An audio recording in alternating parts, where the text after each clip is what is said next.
Este episódio vai abordar a pergunta que não quer calar.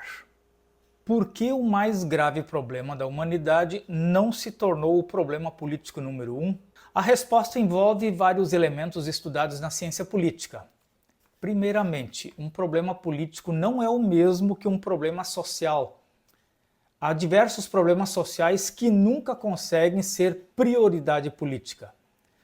Um problema político é aquele que, após ganhar a atenção da sociedade, ganha a atenção das autoridades e entra na chamada agenda política, a lista das prioridades do governo e das autoridades. A agenda política é sempre um espaço de disputa, pois a cada momento há sempre várias demandas sociais exigindo a atenção das autoridades. Frequentemente, um problema é o número 1 por pouco tempo sendo suplantado por outras urgências. Tivemos há pouco tempo uma situação em que havia um nítido problema número 1.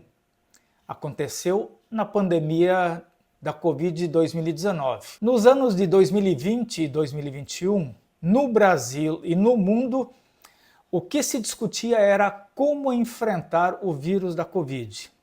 Não havia dúvidas de que este era o grande problema político e também econômico.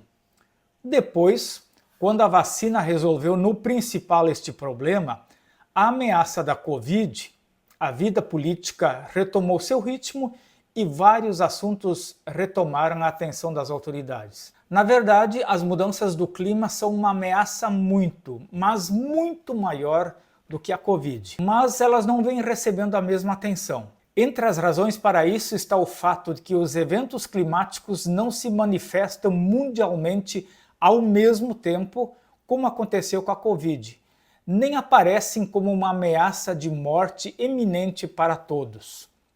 O principal fator para a atenção dada à Covid eram as mortes diárias e as internações hospitalares por toda parte. Isso criou uma comoção mundial. Os eventos climáticos extremos ainda não têm esse tipo de impacto global ao mesmo tempo. Não há, por exemplo, furacões, secas ou incêndios que atingem ao mesmo tempo todos os países. O negacionismo climático também é um fator que impediu o consenso social em torno das mudanças do clima e a sua priorização política. O negacionismo está associado mundialmente ao contramovimento das mudanças climáticas, uma ação política promovida pela indústria petrolífera e seus aliados. Por conta das dúvidas semeadas, muitas pessoas ficaram em dúvida, continuam em dúvida ou simplesmente usam as dúvidas para seguir em frente e não fazer nada. A baixa disposição dos cidadãos e cidadãs em apoiar medidas fortes é outro fator relevante. As pesquisas de opinião indicam que a maior parte das pessoas se diz preocupada, mas ainda não está disposta a mudar hábitos e apoiar políticas públicas de cobrança de impostos sobre produtos nocivos ao clima, como os combustíveis fósseis, entre outras ações que vêm se discutindo.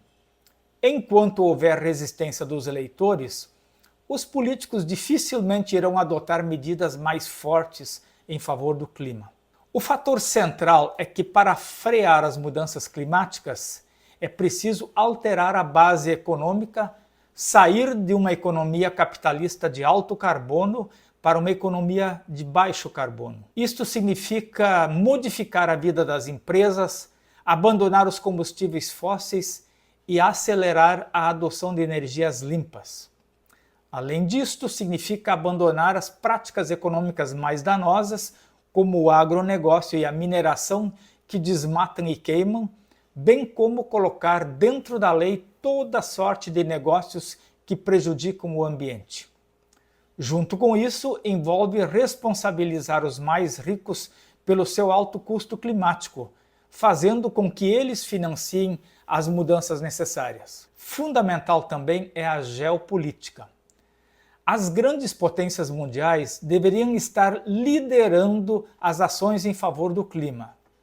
Mas os Estados Unidos, o maior causador do problema climático, vem se mostrando um grande adversário dos acordos internacionais.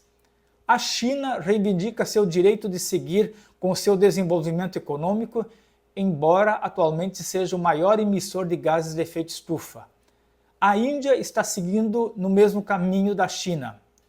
A Europa perdeu o protagonismo nos debates internacionais e, para piorar, continuam as guerras e os conflitos armados entre potências em várias partes do mundo, o que dificulta os acordos e a sua consecução prática.